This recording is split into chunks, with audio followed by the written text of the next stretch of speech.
उन्हाळ्यात आंब्यांचे आगमन झाले म्हणजे सणासमारंभाला गोडाचा पदार्थ होणार, तो असतो आपला आमरस।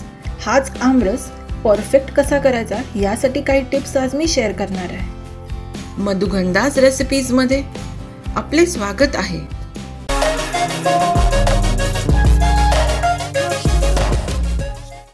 आमरस बनवण्यासाठी मी इथे देवगड हापूस आंबा घेतलेला आहे। तुम्हाला आवडेल असेल तो आंबा तुम्ही घेऊ शकता।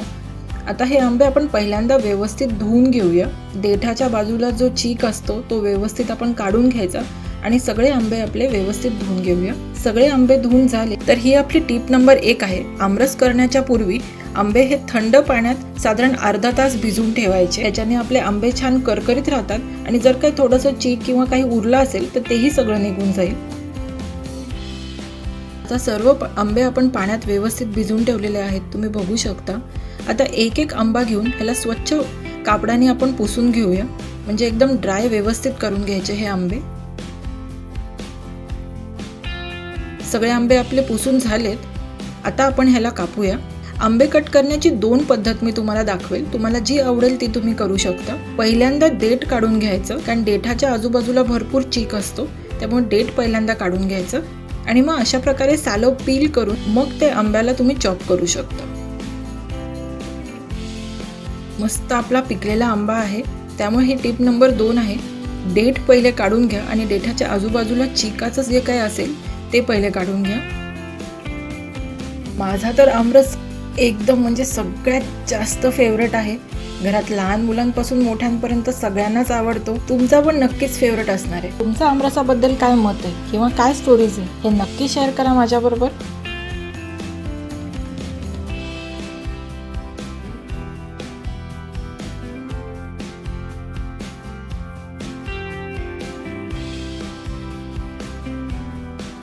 दुसऱ्या पद्धतीने चॉप करायचं म्हणजे आपण आंब्याच्या फोडी करतो ना, तशा फोडी करायच्या अशा मोठ्या पद्धतीने, अशा प्रकारे मोठ्या, आणि मग ह्याला अशा प्रकारे कट करायचं। आंब्याचे छोटे छोटे पीसेस त्या फोडीमध्ये करा आणि मग सुरीने किंवा चमच्याने हे पीसेस काढून घ्या।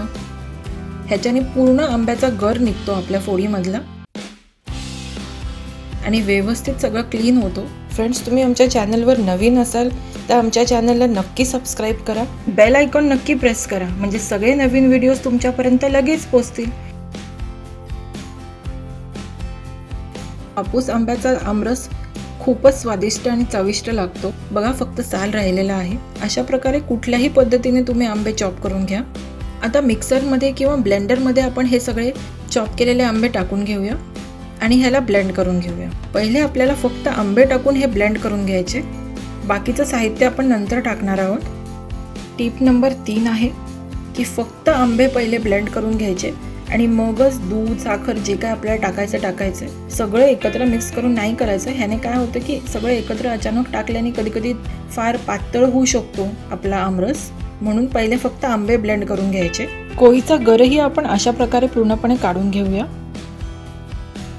मस्त छान अगदी आपले सगळे आंबे ब्लेंड झालेले आहेत।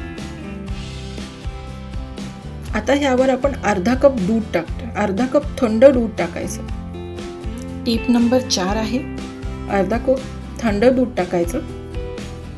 मग ह्याच्यावर 1/4 कप साखर तुम्ही तुमच्या आवडीनुसार कमी जास्त करू शकता। आता ह्याच्यावर आपण चिमूटभर इलायची पावडर टाकतोय, मस्त छान स्वाद येण्यासाठी। आणि आपला आमरस हा काळपट न पडण्यासाठी आपण ह्याच्यात टाकतोय आईस क्यूब्स, 4 ते 5 आईस क्यूब्स टाकूया। काय होतं, आंब्यात विटॅमिन सीचं प्रमाण भरपूर असतं, तर हे जेव्हा आपल्या नॉर्मल वातावरणात येतं किंवा कुठल्याही स्टीलच्या भांड्यामध्ये आपण टाकतो, हे लवकर ऑक्सिडाइज्ड होतं आणि काळं पडतं। त्यासाठी टिप नंबर 5 आहे की आपण आमरस करताना आईस क्यूब वापरायचे, याने आपला आमरस काळपट पडणार नाही। ह्याला आता आपण थोडे चॉप केलेले काजू आणि केशर ह्याने गार्निश करू आणि थंडगार मस्त आमरस सर्व करू। सणावाराच्या दिवशी, ह्या उन्हाळ्यात येणाऱ्या स्पेशली ज्या सणवार आहेत त्यात आमरसच आपला फेवरेट गोडाचा पदार्थ असतो। ह्या पद्धतीने तुम्ही आमरस ट्राय करून बघा, अतिशय परफेक्टच होणार। आणि कशी वाटली ही रेसिपी मला कळवा आणि छान छान रेसिपीजसाठी मधुगंधाज रेसिपीजला लाईक करा, सबस्क्राईब करा आणि शेअर करा। भेटूया आपण पुढच्या व्हिडिओमध्ये लवकरच। Eat healthy, stay blessed. Thank you.